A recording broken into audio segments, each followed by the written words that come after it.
नमस्कार, आप देख रहे हैं डीपी न्यूज।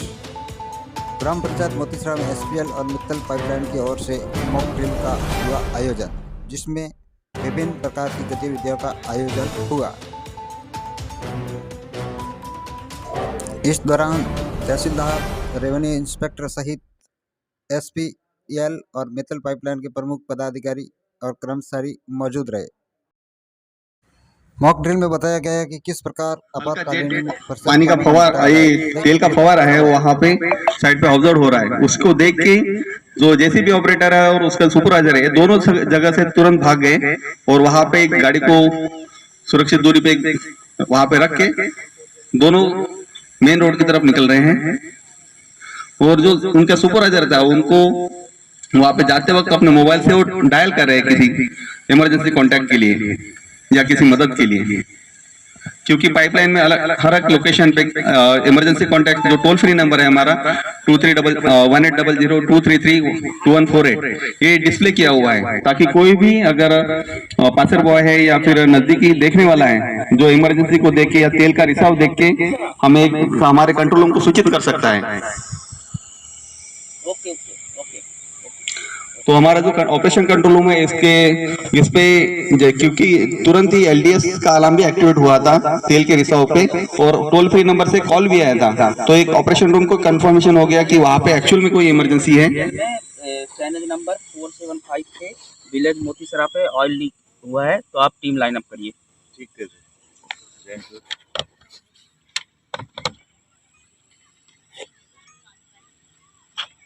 जी, तो नेड़े मत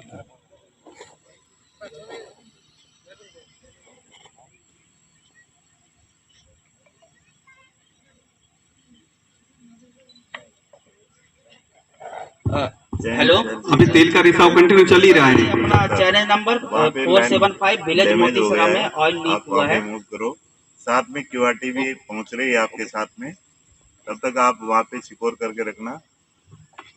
अभी ऑपरेशन कंट्रोल रूम से सिक्योरिटी कंट्रोल रूम को भी मैसेज दिया गया था, इनिशियल कंडीशन की रिपोर्ट मुझे देना और लाइन आइसोलेशन लिया। सिक्योरिटी लाइन वर्कर द्वारा जगह का मुआयना बार बार किया जा रहा है और साथ में किसी अनजान व्यक्ति को ना आए, इसलिए वहाँ पे साउंड विसल भी एक्टिवेट की जा रही है, ताकि कोई भी अननोन या फिर कोई भी अनजाना व्यक्ति साइड पे ना आए और उसकी वजह से उसको जान माल का नुकसान ना हो। साइड पे हमारा नजदीकी क्यूआरटी 7 क्विक रिस्पॉन्सिबिलिटी टीम ये अपनी साइड पे पहुंच गया है। साथ में एक सेफ डिस्टेंस पे पार्किंग लगाते हुए अपने यहाँ से रिसोर्सेज कुछ जो फर्स्ट एड रिसोर्सेज है, क्योंकि कोई किसी भी इमरजेंसी को टैकल करने के लिए अगर हमें फर्स्ट एड इक्विपमेंट हमारे पास रहेंगे तो इमरजेंसी की हम जो क्षमता है या उसकी इंटेंसिटी है उसको कम कर सकते हैं। और उनकी मदद के लिए बाकी एक लाइन वर्कर और आ गए साथ में, ताकि इमरजेंसी कंट्रोल में उनको मदद कर पाए। क्यूआरटी सुपरवाइजर द्वारा जगह का मुआयना किया जा रहा है कि वहाँ, और जो लाइन वर्कर है उसके द्वारा जानकारी ली जा रही है कि साइड पे उसने क्या ऑब्जर्व किया। और क्योंकि आप साइड पे देख सकते हैं कि एक जेसीबी एज इट इज उसी कंडीशन में खड़ा है, तो सुपरवाइजर जानकारी एकत्रित करके और जो हमारे SC3 है security control and command room, इनको अवगत कराएंगे जगह के बारे में, ताकि आगे की कार्रवाई के बारे में और जो संसाधन है या मैन पावर है इसके बारे में हम उसमें गतिविधि में उसको प्लान कर पाए।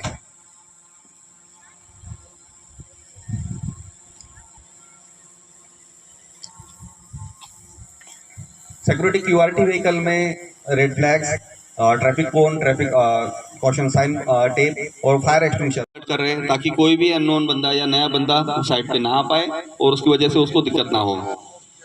उसी तरीके से जो मेन रोड है वहाँ पे भी कोई व्हीकल इस एरिया में क्षेत्र में ना आए, तो इसके लिए लाइन वर्कर सिक्योरिटी टीम द्वारा उनको सचेत किया जा रहा है फ्लैक्स दिखा के। और स्थिति का जायजा लेके मुझे इन्फॉर्म करो।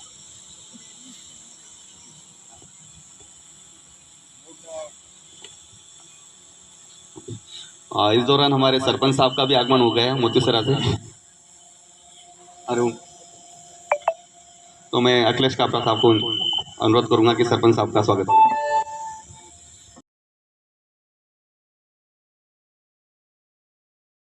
बाद में ही उसको अलाउ कर रहे हैं कि वो फील्ड में एंटर करें।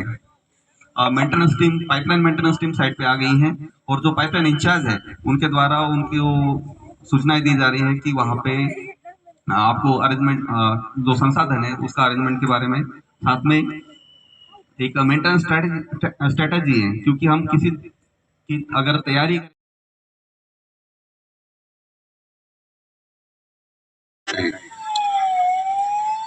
अभी एक फायर टेंडर का साइट जो हमारी पाइपलाइन है उसमें डाल पाए। जो फायर टीम है वो उसमें एक गैस टेस्टिंग इक्विपमेंट रहता है जो कंटिन्यूस इस क्षेत्र में कितनी गैस की मात्रा जो ज्वलनशील है और जहरीली है उसकी मात्रा चेक करने के लिए फायर टीम में से एक फायर ऑपरेटर अपना गैस मीटर लेके जगह का मुआयना कर रहा है, ताकि उससे पता चले कि ज्वलनशील मात्रा अगर है तो फिर कोई काम नहीं करना है। तो इसके बारे में जो गैस सभी स्टैंड बाय मोड पे, अलर्ट मोड पे रहेंगे, क्योंकि हमें गैस टेस्टिंग ने तो बोल दिया है कि यहाँ पे आप एक्टिविटी कर सकते हैं, लेकिन सुरक्षा के नियमों के साथ में,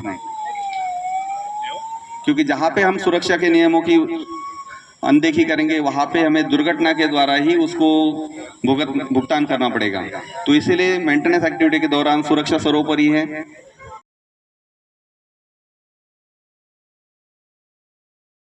ये सब साइट पे रिपोर्ट करेगी और वहाँ पे असेंबली एरिया में रिपोर्ट करके वहाँ पे स्टैंड बाय मोड पे रहेगी। इस दौरान आज के इमरजेंसी सीन में हमने तो देखा कि किस तरह के पाइपलाइन में लीकेज ऑब्जर्व होता है, साथ में हमारा रिस्पांस क्या रहता है, मेंटेनेंस टीम को क्या क्या डिफिकल्टीज फेस आउट करनी पड़ती है, उनको कैसे कंट्रोल करते हैं और हमारे पास क्या क्या रिसोर्सेस होनी चाहिए। ये भी आग बुझ सकते हैं, तो आधा गिलास पानी भी उसके लिए सफिशिएंट है, लेकिन जैसे ही हम समय देते हैं आग को बढ़ने के लिए तो वो आग अनकंट्रोल हो जाती है और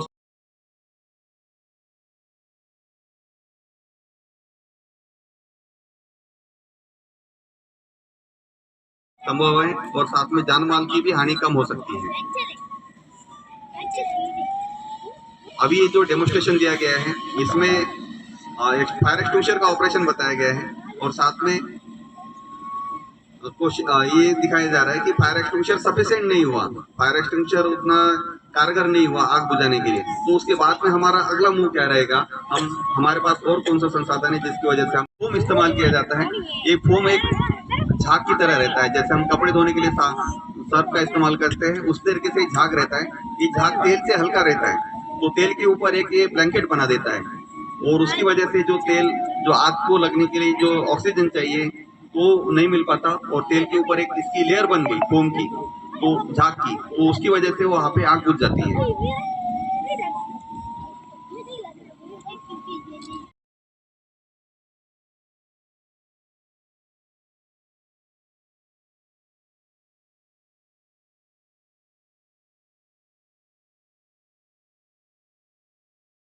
इस्तेमाल किया जाता है, ये भी तकरीबन 45 मीटर के डिस्टेंस तक इसका जेट चला जाता है और जहाँ पे हमारा ब्रांच पाइप नहीं ले सकते या फिर डिस्टेंस है, मैन पावर कम है या फिर हम वहाँ पे जगह पे पहुँचने में दिक्कतें हो रही है, जैसे कुछ नाली है, झाड़ी है, तो वहाँ पे हम फोम मॉनिटर का इस्तेमाल करते हैं ताकि दूर से ही हम उसको आग को बुझा पाए। इसमें फोम मॉनिटर में दोनों का प्रोविज़न है, एक तो स्प्रे मोड भी है और जेट मोड भी है। स्प्रे मोड से हमें फायर टेंडर की तरफ ही अगर आग की लपटें आ रही है उसका बचाव कर सकते हैं और जेट मोड से डिस्टेंस लंबी दूरी की आग बुझाने के लिए इस्तेमाल किया जाता है।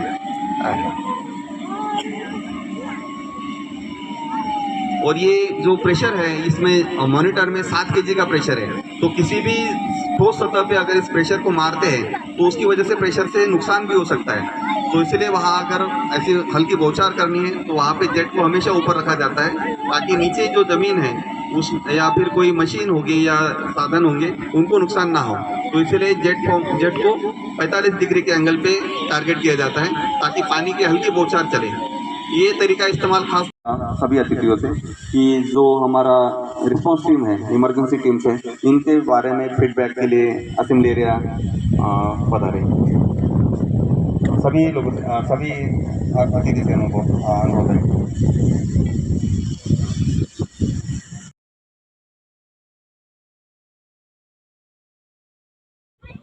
सर यहाँ पे जो मॉकड्रिल के लिए जो प्रोग्राम हुआ था उसमें सिक्योरिटी की टीम से साहब 8 बंदे थे और पीआरबी के एक बंदा था, मेंटेनेंस टीम के 4 बंदे आए थे और फायर के साहब 3 बंदे थे। मेंटेनेंस करते समय एक बंदा घायल हो गया था, उसको यहाँ से नियरेस्ट अस्पताल ये मोकल सर भेजा था, बाकी स्थिति और कंट्रोल थी। टोटल मैन पावर 20 था। टीम से मेंटेनेंस टीम, और हमें जैसे ही पता चला हमारे आरके सर जो हमारे ग्रुप इंचार्ज है उनके यहाँ से हमें इन्फॉर्मेशन मिला। उसके बाद में हमने क्विकली वहाँ से मूव किया हमारे सभी टूल्स टेकर्स के साथ में। एंड जैसे ही हम साइट पे पहुँचे हमने साइट का ऑब्जर्वेशन लिया। उसके बाद में हमने जैसे ही हमने वो जो फायर वाली गाड़ी थी उसके बाद में वो आती है, उन्होंने एलियल चेक किया। एलियल चेक करने के बाद में जब ग्रीन सिग्नल मिला उसके बाद में हमने और मेंटेनेंस के दौरान हमने लीक लैंप लगाया। उसमें जो लीकेज था उस लीकेज को रोकने के लिए हमने लीक लैंप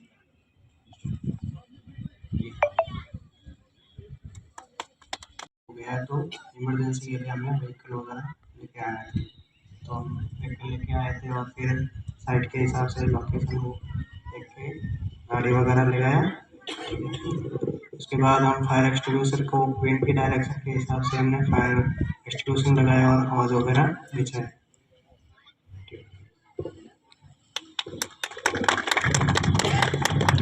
ठीक है, धन्यवाद।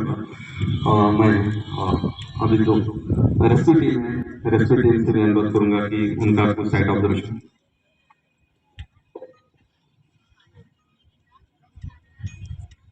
सभी को मेरा नमस्कार। जैसे हमारे पास कॉल आया तब हम अपना इमरजेंसी व्हीकल लेके इस साइड पे आए और जैसे कैजुअलिटी हुआ हमने अपना वो स्टोवेशन निकाल के उनको ऊपर रख के इमरजेंसी पास में नज़दीकी हॉस्पिटल था वहाँ पे उनको एडमिट करवाया। अभी उनकी भी हालत ठीक है और हम इधर साइड पे। ठीक है, धन्यवाद। जैसे ही रेस्क्यू व्हीकल ने कैजुअलिटी शिफ्टिंग की तो जो फर्स्ट एडर थे वो साइड पे रह गए और व्हीकल को वहाँ पे मूव कर दिया। साइड पे रहने के लिए एक ही रीजन था कि मेंटेनेंस एक्टिविटी चल रही थी। उस दौरान अगर कोई और कैजुअलिटी हो जाती है तो उनको इमीडिएटली हैंडल किया जाए या ट्रीट किया जाए। Thank you. मैं अभी अनुरोध करूंगा कि जो तहसीलदार साहब हैं वो अपने मॉडल के बारे में कुछ हमें सुझाव बताए या फिर गाइड करें। सभी को नमस्कार। अच्छी प्लानिंग थी। जैसे आपके बचाव दल के लिए जो व्हीकल एक ही था, मेरा ये सुझाव है इसमें एक्स्ट्रा व्हीकल रखना चाहिए। जैसे एक कैजुअलिटी हुई उसको आपने रवाना कर दिया, दूसरे के लिए क्या व्यवस्था थी आपके पास? मान लो दूसरा कम हो जाता तो इसमें मेरा सुझाव है कि हमेशा संसाधन एक्स्ट्रा रखने चाहिए। धन्यवाद। मैं एचपीसीएल की तरफ से हूँ, और मेरे को खबर मिला कि यहाँ पे आने का और ये सुंदर मॉडल देखने का मौका मिला और बहुत ही अच्छी तैयारी से किया गया। जैसे कि आप लोग जानते हैं कि हमारा एक वेल मेड प्रोसीजर है किसी भी इमरजेंसी को हैंडल करने के लिए। 4 टीमें हैं, इसके अलावा हमारा एक कंट्रोल इमरजेंसी कंट्रोल रूम भी होता है जो राउंड द क्लॉक इमरजेंसी को मॉनिटर करता है जब तक कि उसको अंडर कंट्रोल नहीं किया जाता। जैसे कि आप बताया गया आप लोग को कि 1000 किलोमीटर कई स्टेट से गुजरते हुए लाइन जा रही है और विकसित भारत का सपना से हमारा नेशनल हाईवे बन रहा है। हर जगह इरिगेशन का काम हो रहा है, हमारा पीडब्ल्यूडी का वर्क हो रहा है, केबल बिछ रही है, अब गाँव में पानी की लाइनें बिछ रही है। अब ये सब होने में जो ऊपर के अधिकारी हैं उनको इस बात का अंदाजा पूरा करता है कि जो नीचे से जो एक्सप्लोजिव जा रहा है, जो डायनामिट जा रहा है, उसको कैसे भी टच नहीं किया जाए। लेकिन डाउन द लाइन जब नीचे के जो लोग काम करते हैं, चाहे वो जेसीबी का ड्राइवर हुआ या पेटी कॉन्ट्रैक्टर हुआ, उसको इसकी जानकारी नहीं रहती है और उसमें कई बार जैसे अभी आपने देखा कि वो एक बम को हाथ लगा देते हैं जानने में। तो कुछ जगह जहाँ दुनिया भर में ऐसे ऐसे हुए हैं इंसिडेंट, वहाँ बहुत सारे गांव खाली करने पड़े, कई गांव खत्म हो गए। तो जो भी है मतलब लोकल हम लोग इसीलिए मीटिंग करते हैं, हर साल ये ड्रिल करते हैं ताकि लोगों को जानकारी मिले कि ये खतरनाक चीज़ है। इसमें कोई भी मतलब जो राइट ऑफ वे या राइट ऑफ यूज बोलते हैं 20 मीटर का, जो कि पीएमपी एक्ट 1962 के हिसाब से किसी भी पाइपलाइन जो नेशनल एसेट है उसमें अंदर काम परमानेंट कंस्ट्रक्शन का तो हो ही नहीं सकता है, और नॉर्मल भी कोई काम करना है तो जिसकी पाइप है उससे पहले एनओसी लेना है, उससे परमिशन लेना है, क्योंकि उन्हीं को पता है कि अगर कुछ हो गया तो उसको कैसे कंट्रोल करना है। तो वो एक चीज़ है जो ध्यान देना है। और बाकी इन्होंने बहुत ही अपने जो भी सुरक्षा उपकरण थे, चाहे वो होम टेंडर हो, चाहे मोशी हो, इमरजेंसी रिस्पॉन्स व्हीकल या उनका इमरजेंसी व्हीकल या फोन परफॉर्म, उन सभी चीज़ों का बहुत ही अच्छे से प्रदर्शन किया। और आशा करते हैं कि सभी लोगों का, प्रशासन का सहयोग हम HPCL को, मित्तल को और बाकी ऑयल कंपनीज को मिलता रहेगा, क्योंकि बिना प्रशासन के सपोर्ट के हम लोग तो इतना बड़े एरिया को बहुत मुश्किल हो जाता है। धन्यवाद।